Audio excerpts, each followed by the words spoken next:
Halo semuanya, ketemu lagi di pembelajaran sejarah kelas 11. Di bab yang baru ini mengenai pendudukan Jepang di Indonesia, kita akan membahas terlebih dahulu mengenai Jepang sebagai negara imperialis di Asia. Kali ini kita akan membahas bagaimana latar belakang Jepang jadi negara imperialis di Asia, sebelum nanti kita akan melihat bagaimana pendudukan Jepang selama berada di Indonesia. Yang akan kita bahas yang pertama adalah mengenai restorasi Meiji. Restorasi Meiji ini adalah awal dari modernisasi Jepang. Sebelum restorasi Meiji, Jepang merupakan negara yang feodal. Pada masa feodal ini, kekuasaan politik, sosial, dan juga ekonomi dipegang oleh kaisar, shogun, dan juga daimyo. Kaisar adalah raja, shogun adalah komandan bersenjata, dan daimyo adalah penguasa lokal atau gubernur wilayah. Sebelum memasuki masa modern, Jepang dikuasai selama kurang lebih 200 tahun oleh Shogun Tokugawa. Pada 1639, Shogun Tokugawa menerapkan kebijakan sakoku atau negara tertutup. Alasannya, kenapa diterapkan kebijakan sakoku adalah karena Shogun Tokugawa tidak mau berhubungan dengan orang asing. Pada masa itu, Jepang menutup diri dari dunia internasional. Kebijakan sakoku baru berakhir pada tahun 1854. Kenapa ya kira-kira kebijakan ini bisa berakhir setelah begitu lamanya kebijakan ini berlaku di Jepang? Pada 31 Maret 1854, Amerika Serikat datang ke Jepang dengan mengutus Commodore Matthew Calvert Perry. Ia datang dengan kapal bertenaga mesin uap jumbo yang dilengkapi dengan persenjataan dan teknologi superior. Kapal tersebut disebut juga dengan kapal hitam. Melalui kedikdayaan militer Amerika Serikat ini, maka Jepang akhirnya dipaksa untuk membuka negaranya. Peristiwa ini merupakan akhir dari kebijakan sakoku. Kedua belah pihak, yaitu Jepang dan juga Amerika Serikat, menandatangani Konvensi Kanagawa yang berisi tentang kesediaan Jepang untuk membuka diri terhadap dunia barat. Peristiwa ini juga telah mengakhiri kekuasaan Shogun Tokugawa sehingga kekuasaan sepenuhnya terpusat di tangan kaisar. Lalu, kapan terjadinya restorasi Meiji? Restorasi Meiji adalah kebijakan yang dikeluarkan oleh Kaisar Meiji pada 1868.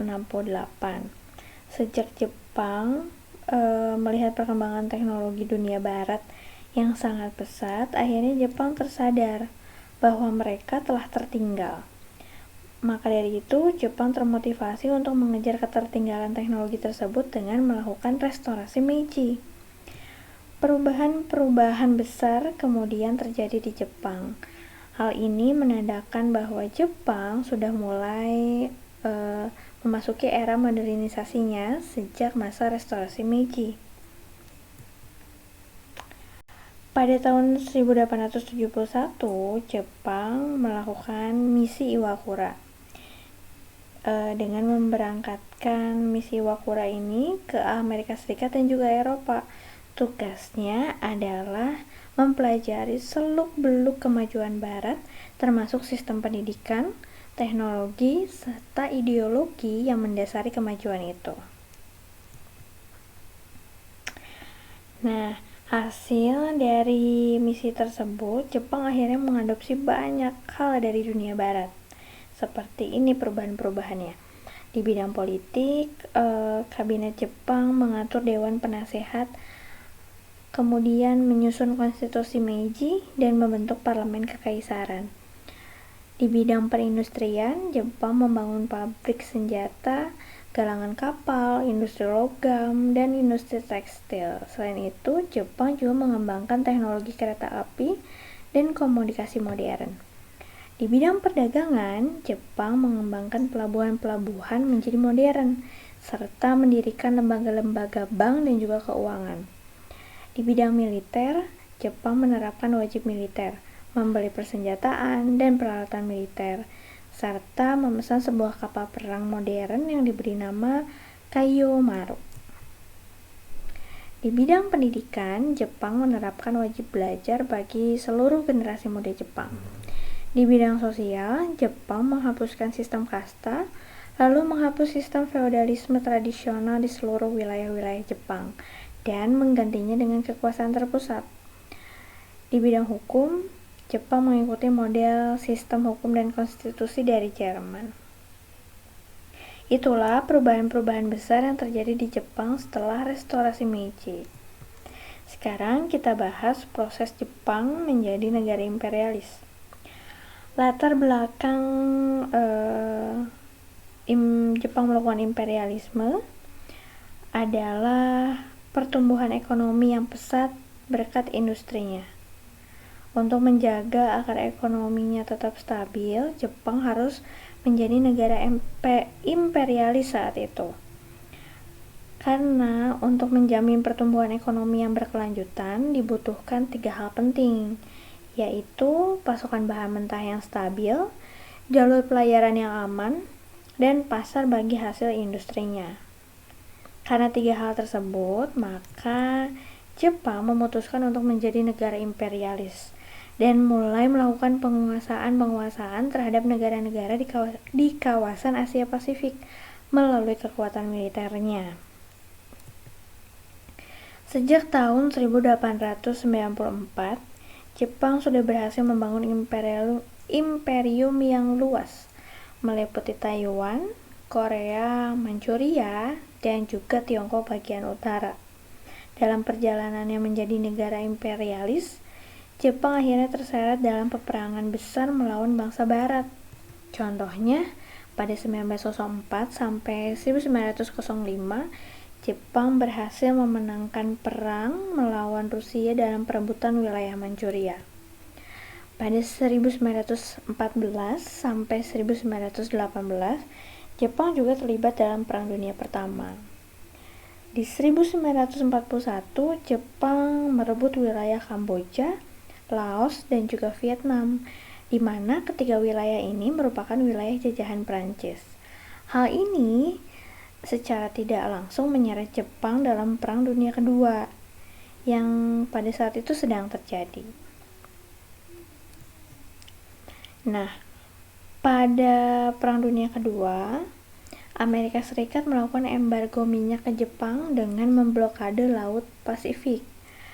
Ini bahaya sekali teman-teman bagi Jepang karena industri Jepang butuh sekali minyak. Akhirnya,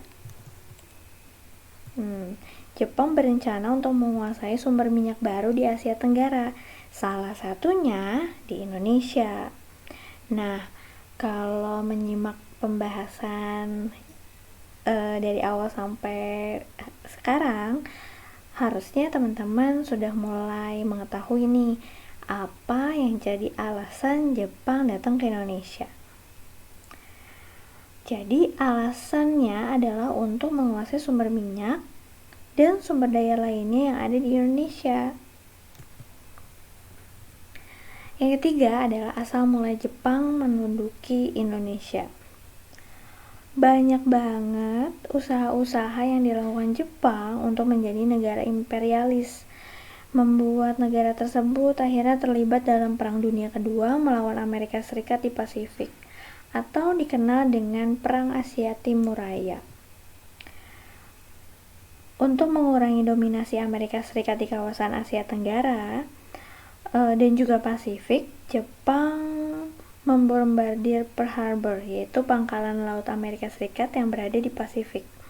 Pada tanggal 7 Desember 1941. Setelah menghancurkan Pearl Harbor, Jepang menduduki Filipina dan juga Burma. Baru pada 11 Januari 1942, Jepang akhirnya mendarat di Indonesia dengan menduduki Kalimantan. Kemudian bergerak ke pusat-pusat kekuasaan Belanda di Sumatera dan juga Jawa. Serangan Jepang ini terhadap Belanda di Indonesia terbilang sangat cepat. Pada Maret 1942, Jepang menyerang Batavia dan juga Bandung. Belanda kesulitan untuk menghadapi serangan cepat dari Jepang ini dan akhirnya pada 8 Maret 1942 Belanda menyerah tanpa syarat kepada Jepang dalam perjanjian Kalijati. Maka sejak 9 Maret 1942 wilayah Indonesia sudah resmi menjadi wilayah pendudukan Jepang. Nah, kita telah mempelajari bagaimana awal mula negara Jepang yang tadinya merupakan negara yang tertutup akibat kebijakan Sakoku, kemudian melakukan restorasi Meiji, membawa Jepang menjadi negara yang modern, yang berkembang secara industri, yang akhirnya mampu melakukan imperialisme, membangun imperiumnya, sampai akhirnya membuat Jepang terlibat dalam berbagai pertempuran atau peperangan, termasuk terlibat pada Perang Dunia Kedua yang akhirnya menyebabkan Jepang hingga sampai ke Indonesia. Nah, jadi dari pembelajaran kita kali ini kita jadi tahu ya teman-teman bahwa Jepang itu datang ke Indonesia tujuannya atau alasannya adalah untuk mendapatkan sumber daya alam, yaitu minyak bumi yang pada saat itu diembargo oleh Amerika Serikat.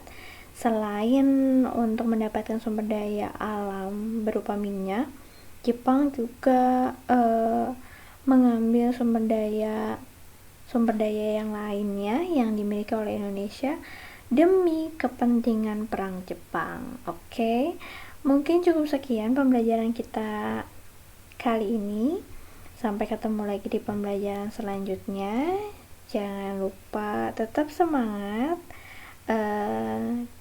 stay safe and stay healthy, tetap di rumah, dan jangan lupa 3M, mencuci tangan, menjaga jarak, dan memakai masker. Sampai ketemu lagi di pembelajaran selanjutnya.